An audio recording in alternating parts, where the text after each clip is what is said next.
Welcome back again to Cookeville, Tennessee, where the Bears take home a 34-14 win. We'll take a look at some second-half highlights coming up here in just a second. And, Coach, you talked about telling your team about finishing, and certainly they know what's at stake and want to play on into the playoffs. And that was one of the things that jumped out at me in talking to your seniors over the last couple of weeks, knowing what was at stake in that game a couple of weeks ago against Texas State. They weren't satisfied to make it here. They weren't satisfied to win 7 games in a row. Very much thinking about making a dent in the playoffs as well as getting here. Well, I really believe this senior class, is a really special group, and they really want to leave a legacy for this football program. We have many fifth-year seniors, fourth-year seniors, a few three-year transfer guys like Nathan Dick, and they want to set a standard and put a bar out there for future teams. And certainly selfishly, they want to win as many as they can. And certainly we got our 9th win today. We came in ranked 15th in the nation in both the coaches poll and the Sports Network poll. And, we were able to take care of our business today and stay on point and played crisp. Maybe as sharp a game as we've played the entire year.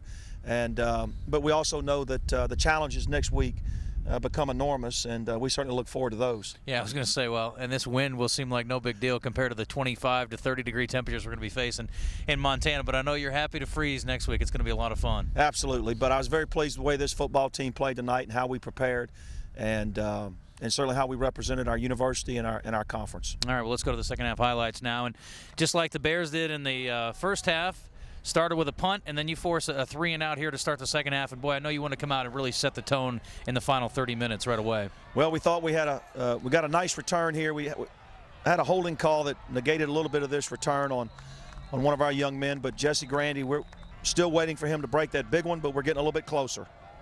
Nathan Dick on the quarterback keeper to convert and keep this drive alive. Well, at 6'4", 220 pounds, he's throwing the football awfully well. Like right there, great throw and catch to senior Derek Steele. Derek Steele has made the most of his last couple of weeks. 6 catches, 2 weeks in a row now. And, boy, what a physical run by Jackie Hinton Jr. Well, that's the finish we're talking about right there. The junior from Houston, Texas. But unfortunately here we have to settle for an Eddie Kamara field goal, his second of the game. A 35-yarder that might have been good from 60, considering he was kicking it downwind, and a very impressive job by him. He's played really well. How about Jermaine Led getting after it right there? Urbano, one of their 2 outstanding running backs, taking to the ground there for another loss. Yeah, Jermaine's one of our 2 first-team all-conference defenders on offense, and we came back with play pass here on an early down, and we're able to spring Jesse Grandy, the junior from Pine Bluff, open for a long touchdown pass. Yeah, 42 yards, and that's just silly, frankly. That was excellent, and I'll tell you what, Nathan has gotten better, it seems like, every week, Coach. The play action is so impressive. That, I thought, was the best ball he threw all night. Squeezing it in over the corner and in front of the safety right there. Spectacular pass, and one of many good throws by Nathan Dick, really driving the ball right there. Great sideline route to Desmond Lewis to keep a drive alive late here. And then another great run here by Jackie, and you can tell he's not quite there from a burst standpoint. Got dinged up early in the game, but, boy, nice job of the line there making plays. And then here we go again, another great play fake, and right down the seam to Thomas Hart into the end zone. A 30-yarder, 34-14. That would be the final score of the ball game. Well, and then we had to make a play here at the end. Was really proud of the defense right here. This was a 4th down play, and we were able to keep him out of the end zone late in the game. And then, of course, we were able to take the victory offense a little bit later, but before that, Jarrell McKnight, I believe the senior from Grand Prairie, steps in front and interception out of his safety position. And there's Coach getting his jog on, and there you go. There's the video evidence. Jester and Newsom responsible for the dunking, and I'm sure you were probably happy to have it. But we were wondering because they had to go a good 35, 40 yards to go over and get you. I wasn't sure they were going to get to you. Well, I've had a couple of those this year, and they're never a bad thing. But yeah. Very proud of this team, and we made plays when we had to. We prepared very well, and certainly really thought our receivers blocked well and caught the ball well. And when you can do that and spring those backs, and Hinton had 87 yards rushing, had more rushing yards than the entire Tennessee Tech team, I believe. And they were number 1 in the conference, in the Ohio Valley Conference in rushing. So just a complete team win tonight. Let's take a look at our sonic play of the game now, and you go back to that play. I mean, it's the Nathan Dick pass where he makes 2 fakes. You fake it to Grandy coming in motion, and then you fake it to the running back, and then you set up to the right side and throw back across the formation. Yeah, we call that special right stay throwback, and we were able to score a touchdown earlier in the year. against Stephen F. Austin, and of course it worked very well again today. Teams that are very aggressive, they're gonna bite up on it, and we were fortunate to get the protection out of our line and tight ends, and then Nathan threw a strike down to Jesse for the touchdown. Well, it was sure fun to watch. We'll come back with our AT&T Players of the Game in just a moment. Stay with us. I really like the way we kept pressure on them. We got to do a little bit better on 3rd and 4th down. Yep. We got to protect the ball one more time, a little bit better. But everybody that stepped out there, everybody this week, we were locked in and focused from Sunday night. I thought you played hard. You dominated the line of scrimmage the majority of the night. Now, we carry the banner of our university and our football team and our conference, yes, sir, to the place that's been the most difficult place to win, Montana. Yeah! You know what? You know what? We're going to bring the heat. Yeah! We're going to have a great week of practice. Yeah! And the Dirty South's fixing to go. Yes, sir!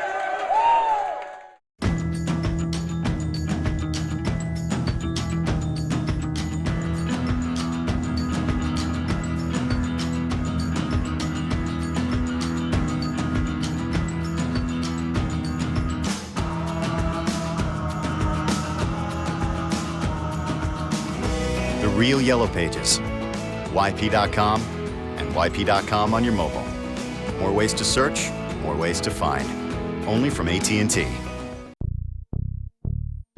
At Zaxby's, all of our salads are made fresh to satisfy any craving. Like the blue, with a bold taste of real blue cheese and buffaloed or blackened chicken. The house, or the Caesar. With so many flavor-packed choices, you'll be seeing salad in a whole new way.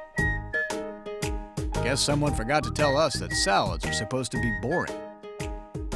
Zaxby's, indescribably good. Welcome back, and before we get to our AT&T Players of the Game, Coach, we're going to take a look at some of the running backs. And you talk about depth, and it's nice to have it everywhere, but boy, I tell you, you've really utilized the depth at running back specifically this year. Well, and we've needed it. Jackie Hinton Jr. is our starter, but certainly we've seen the junior. We've seen a lot of juniors, Terrence Bobo and Anthony Blackman.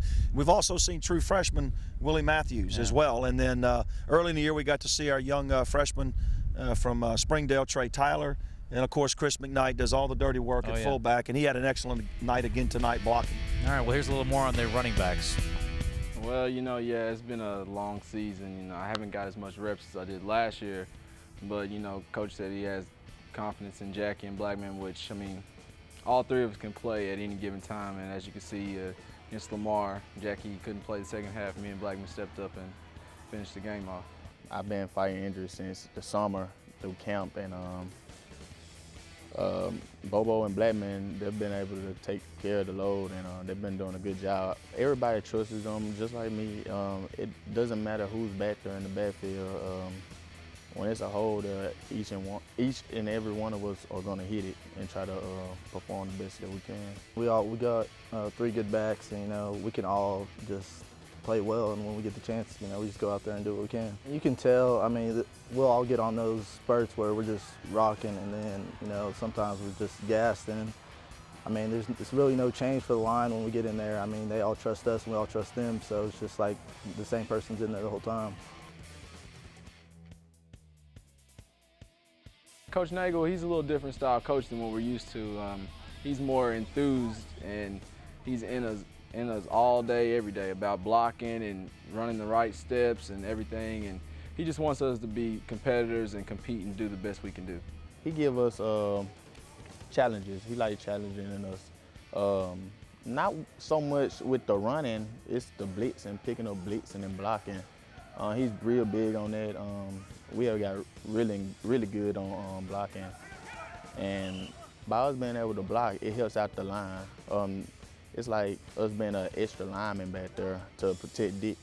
And he feels comfortable back there, to throw the ball.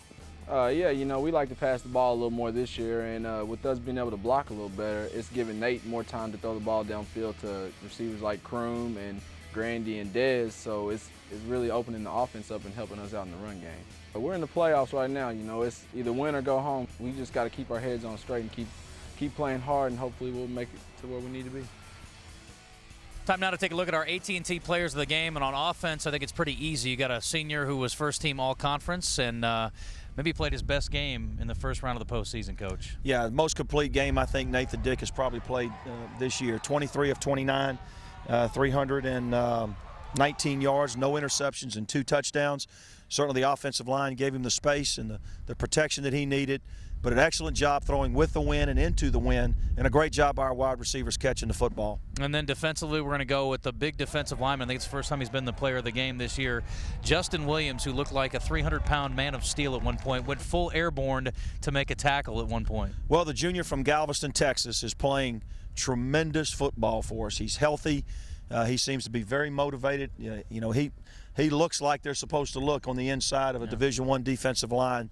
And like you mentioned, he is really getting off blocks and running to the football and playing with a physical presence and with a nasty attitude when he gets to the ball carrier. All right, now let's take a look at our log cabin stat of the game, Coach. And this one is pretty impressive. And I know you were concerned with some third down, fourth down plays y'all had defensively, but offensively about as good as it's been all year. 66% on those key downs, 10 of 15 in the game. Yeah, on possession downs, we were able to extend drives, and those drives keep their offense off the field, which had come in very prolific. We were very concerned about the weapons they had. But the 10 of 15 is a big number for us. We were able to extend drives, convert third downs, fourth downs one or two times, and of course that led to points and a big win for our team here on the road in the first round of the national championships. Well, out of the frying pan into a very cold fryer in Montana coming up this week. The Big Sky champions, 9-2 on the season. Very impressive. It's a team that certainly is kind of a staple in the postseason. A great challenge for your football team, but the way that your team's playing, you gotta like your chances this coming week. It'll be a great challenge, but certainly a great opportunity. Well, a wonderful opportunity for our team to go try to measure up against the Big Sky champion, a perennial playoff team. They've won, I think, multiple national championships out of Missoula, Montana. They'll have 27,000 people at their games, which they do every Saturday night. The weather could be a factor, but I'm more concerned about how our team prepares, how healthy we get, and the execution of our football team. Great respect for the University of Montana. I don't know a lot about them right now, but I do know they had several young men up for All-American this year, and you know, we look forward to representing our school and our conference up in Missoula, and see if we can get us another win on the road.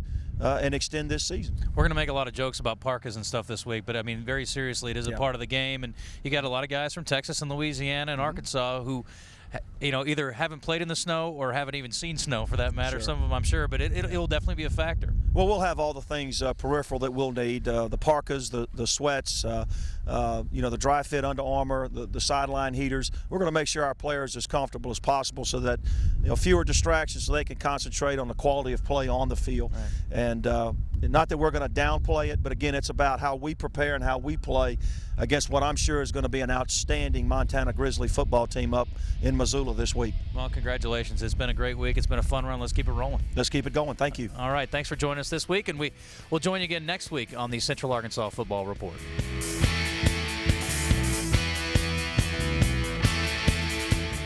The Clint Conque Radio Show with host Justin Acri is on Thursdays at 7 p.m. at JJ's Grill in Conway on 103.7 The Buzz. Stick around after the show to catch Thursday Night Football on JJ's 110-inch HD screen, and remember to come out for JJ's Big Fat Greek Call-In Show Challenge.